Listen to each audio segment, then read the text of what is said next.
The morning sun rose slowly above the skyline, but the city swallowed it whole. Towering glass buildings blocked most of the light, leaving the streets below in a dull gray shadow. The sound of car horns, the growl of engines, and the shuffle of countless footsteps filled the air like an endless loop of noise. It was the kind of morning when no one looked at each other, when everyone rushed forward with eyes locked on phones, coffee cups in hand, minds already burdened by meetings, deadlines, and problems. Amidst this sea of strangers, a single woman sat on a wooden bench near the edge of a busy intersection. Her jacket was bright red, a color that looked out of place against the grayness around her. The fabric was worn but warm, and she pulled it tighter as if shielding herself from more than the morning chill. She leaned forward slightly, her fingers dancing across the screen of her phone, occasionally glancing down at the notebook balanced on her lap. The pages were filled with scribbles, reminders, and pieces of writing, half ideas that seemed important to her, though no one else might understand them. She was a woman who lived inside her thoughts.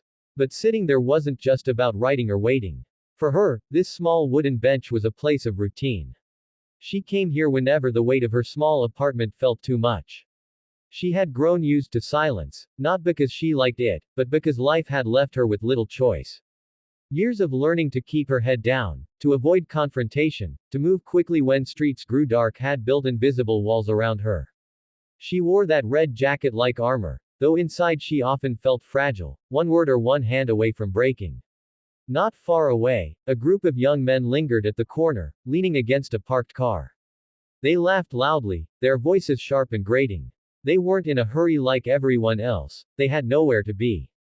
That aimlessness was dangerous because it meant they looked for entertainment elsewhere, usually at someone else's expense. Their eyes darted, searching for a target, until one of them noticed the woman in the red jacket sitting alone.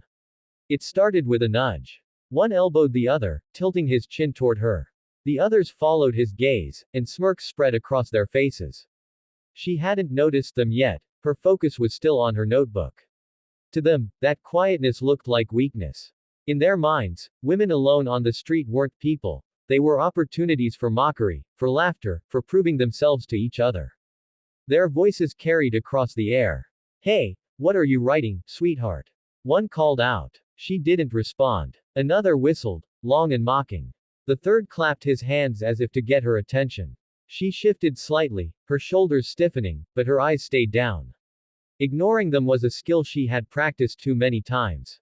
But ignoring didn't make them go away. One of them stepped forward, closing the distance. He bent slightly, craning his neck to peer at her notebook. "Come on, don't be shy. Let us read your little secrets." She hugged the notebook closer, still silent. That silence, though meant to protect, only poured gasoline on their egos. To them, her lack of response wasn't strength, it was weakness. They mistook fear for invitation. The second man followed, reaching a hand toward her shoulder as if he had the right. And then the air split apart. "Touch her again, and you're done." The words cut through the noise of the city, louder than the honking cars, louder than the footsteps, louder than the men's laughter.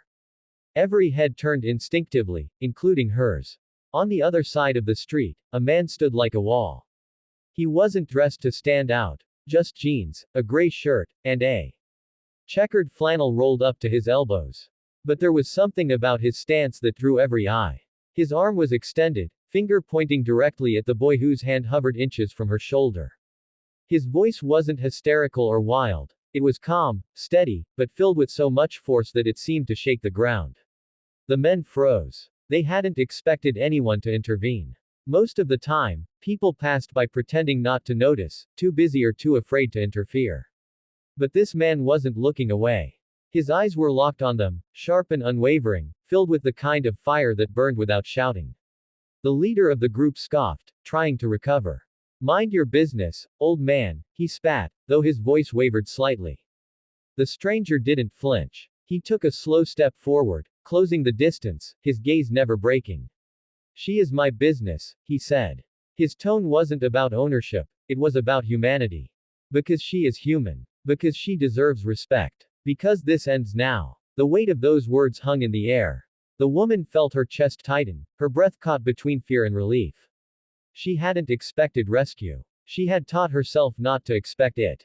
And yet here was a man who saw her not as invisible, not as prey, but as someone worth protecting. The men glanced at each other. Their bravado cracked. Without the comfort of laughter echoing around them, they looked smaller. The hand that had been reaching toward her dropped slowly to the boy's side. One of them muttered, "We were just joking," but even he didn't believe it. The stranger's arm remained raised, his finger still pointing. His voice was low now, but it carried like thunder. "Walk away." Now. There was no hesitation left. The group shuffled backward, one by one, retreating into the crowd. Their curses faded, their footsteps quickened, and in seconds they were gone, swallowed by the city like cowards hiding in its shadow. Silence followed. The woman let out a shaky breath, realizing her hands were trembling. She clutched the notebook tightly against her chest as if it were a shield. Slowly, her eyes lifted to the man who had spoken for her. He lowered his arm, finally, but his stance remained solid, his expression unyielding until he was sure they were truly gone. Only then did his face soften. He stepped closer, his eyes kind now, his voice gentle. "Are you all right?" For a moment, she couldn't speak. Her throat tightened with emotions she didn't fully understand, gratitude, relief, and something deeper, something like grief for all the times no one had stood up before. Finally, she managed a small nod. "Yes, I think so." He studied her for a second, making sure she was steady. He didn't ask for thanks, didn't linger on his own bravery. "Good," he said quietly, almost to himself. Around them, the city resumed its rhythm. Cars honked again, people rushed past, some pretending they hadn't seen anything, others sneaking quick glances at the pair. But for her, the world had slowed. The man's presence was a reminder of something she had almost forgotten. That not everyone would stay silent, that sometimes a single voice could drown out cruelty. She wanted to ask his name, wanted to know why he had intervened when no one else did. But when she opened her mouth, the words didn't come. He gave her a small nod, a silent acknowledgement, and turned slightly as if ready to walk away. Before he could, she found her voice. "Why?" she asked softly. He paused. His eyes met hers again, steady and calm. "Because silence helps them," he said. "And I won't be silent." And with that, he stepped back into the flow of the city, his figure blending into the crowd until he was just another stranger in flannel. But to her, he was not just another stranger. He was proof that goodness still existed, that courage wasn't gone. She sat there for a long time afterward, clutching her notebook, staring at the place where he had stood. His words echoed in her chest, stronger than the fear that had nearly swallowed her whole. When she finally rose to her feet and walked home, her steps felt different, firmer, louder, more certain. The red jacket still hugged her shoulders, but for the first time in years, she didn't feel like it was armor. She felt like she didn't need armor at all.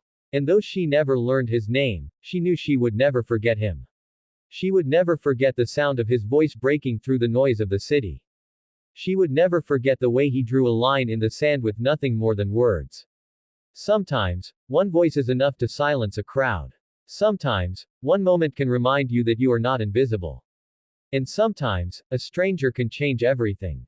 The city swallowed him whole, but his words remained, echoing like a promise through the streets, a promise she carried with her forever. Touch her again, and you're done.